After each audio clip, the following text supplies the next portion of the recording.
Queridos amigos, queridos irmãos, vamos ao estudo de mais uma parábola de Jesus, que embora tenha sido ocorrida há tantos milênios, há tantos séculos, ela é muito oportuna para todos nós no dia de hoje. Vamos ao texto da parábola do servo trabalhador. Vamos ao texto. E disseram os apóstolos ao Senhor: aumenta-nos a fé. E o Senhor respondeu: se tivesseis fé do tamanho de um grão de mostarda, diríeis a este sicômoro: arranca-te e transplanta-te no mar, e ele vos obedeceria. Qual de vós, tendo um servo ocupado na lavoura ou guardando o gado, lhe dirá, quando ele voltar do campo: vem já sentar-te à mesa? Antes lhe dirá: prepara-me a ceia, cinge-te e serve-me, enquanto eu como e bebo, e depois comerás tu e beberás? Porventura agradecerá ao servo por ter este feito o que lhe havia ordenado? Assim também vós, depois de haverdes feito tudo quanto vos foi ordenado, dizei: somos servos inúteis, fizemos o que devíamos fazer. Lucas capítulo 17, versículos 7 a 10. Então veja, a parábola foi sugerida através de uma pergunta dos discípulos: Senhor, aumenta-nos a nossa fé. É algo que nós devíamos pedir diariamente em nossas preces, que a nossa fé fosse ampliada, porque todas as vezes em que a nossa fé é posta, geralmente à prova, através de algum tipo de problema ou através do sofrimento, nós vacilamos profundamente e discordamos não apenas da situação, mas da justiça divina, e deixamos de ter fé na sua misericórdia e ter fé naquilo que nós apregoamos dentro das lições do nosso Mestre Jesus. Então, é muito importante que a gente perceba isto. A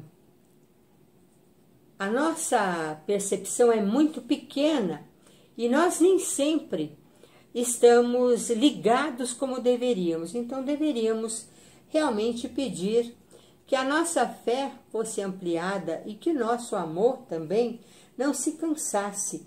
Ele também fosse ampliado numa dimensão tal que pudesse se expandir além mesmo dos nossos recursos e das nossas poucas possibilidades, com um amparo maior. Mas aí Jesus propôs a eles uma explicação. Ele diz: qual é o Senhor que tem um servo que ele ordena que vai cuidar, vamos supor, da lavoura, ou vai cuidar do rebanho, do gado, e que depois, no fim do dia, o Senhor chega e diz assim: vem, senta-te comigo e come?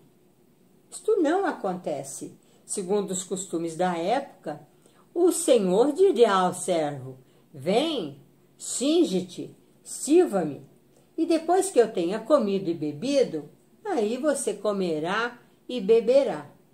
Ou seja, nenhum servo estranharia a atitude do Senhor, porque ele estava ali para obedecer ordens. Ele era pago justamente para atentar ao seu trabalho durante o dia e no final do dia ainda servir ao seu Senhor, estando limpo, estando cingido e adequadamente vestido para servir-lhe as iguarias da sua alimentação na tarde ou já ao cair da noite, e somente depois de terminado todo o seu serviço é que ele poderia comer e beber, porque ele sabe que ele tinha feito apenas a obrigação e que o seu Senhor nem precisaria lhe agradecer por isto, muito pelo contrário.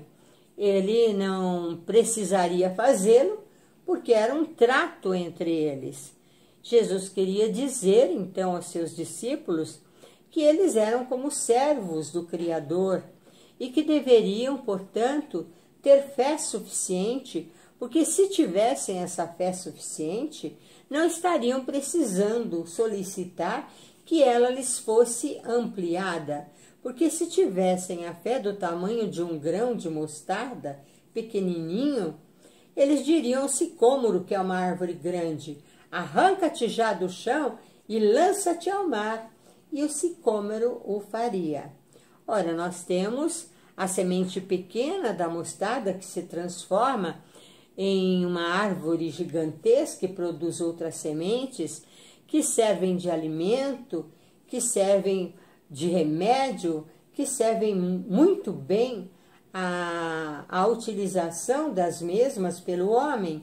Mas tem aquela semente xoxa, aquela semente que não vai brotar, que não vai dar grãos, que não vai se estender, porque ela não é uma semente adequada ao plantio. Então, esta parábola nos leva a muitas formas de meditar. Qual é o tamanho da nossa fé? A gente nasce praticamente dentro de um amparo maior que nos propiciona a chegada ao mundo.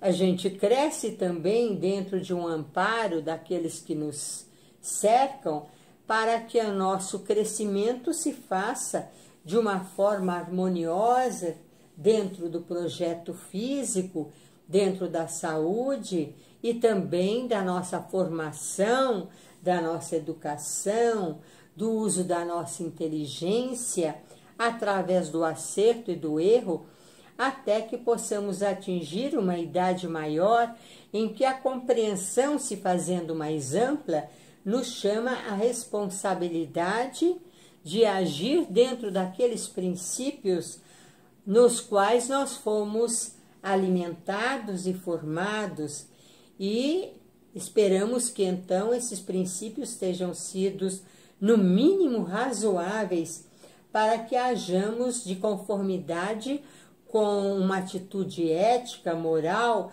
dentro de uma consciência ligada à nossa realidade imortal de seres eternos e responsáveis por tudo aquilo pelo qual nós nos elevamos, tudo aquilo ao qual nós nos dedicamos, as nossas ações, os nossos pensamentos, as nossas atitudes, as nossas vibrações, as nossas escolhas, a nossa profissão, o nosso dia a dia, a utilização das nossas horas. Então, tudo é feito de uma forma harmônica para que a gente cresça e utilize os recursos melhores da espiritualidade a nosso benefício, a benefício de todos aqueles que convivem conosco. Mas cada um tem a fé que lhe é intrínseca, cada um utiliza e possui essa fé e a utiliza também dentro do seu próprio padrão de atividade, maneira de agir e de ser. Então, é natural, tem até aquele conto, aquela história do Chico, que ele fala que estava num voo e durante o voo começou uma turbulência terrível e todas as pessoas começaram a temer que o avião caísse e muitos gritavam e muitos oravam em voz alta e muitos esbravejavam e estavam todos em desespero. E o Chico também começou a orar, a pedir, a gritar. E aí ele vê no corredor do avião, em pé, o seu mentor, Emmanuel. E o Emmanuel lhe disse: o que você está fazendo, Chico? Ele diz: eu estou gritando, eu estou desesperado. O avião pode cair, nós vamos morrer. Aí o Emmanuel disse a ele: muito bem. mas já que vai morrer, vê se morre com educação. E daí a pouco parou a turbulência e todo mundo, graças a Deus, né?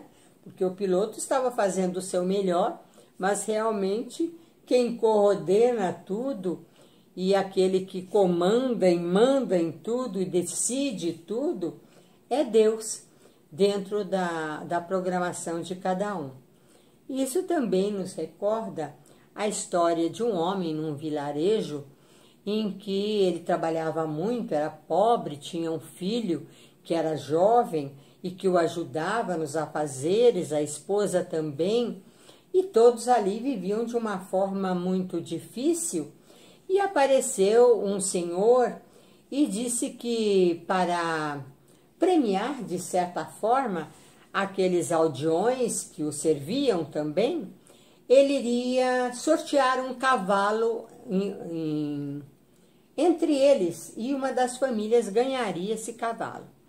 E assim foi feito, e esse aldeão que tinha um filho, que trabalhava muito, e o filho também, ficaram com o cavalo. O rapaz ficou com o cavalo e foi aprender a montar e a utilizá-lo no seu serviço diário. E todos falaram: nossa, que sorte tem seu filho, hein? Ele ganhou um cavalo. E o aldeão disse: talvez seja sorte, talvez não seja sorte. Deus é quem sabe. E passou um tempo, e num dia em que o rapaz estava cavalgando, o cavalo se assustou, empinou e ele caiu do cavalo e quebrou as duas pernas. E foi levado à cama em repouso absoluto e sem poder mover-se até que os ossos voltassem a se juntar.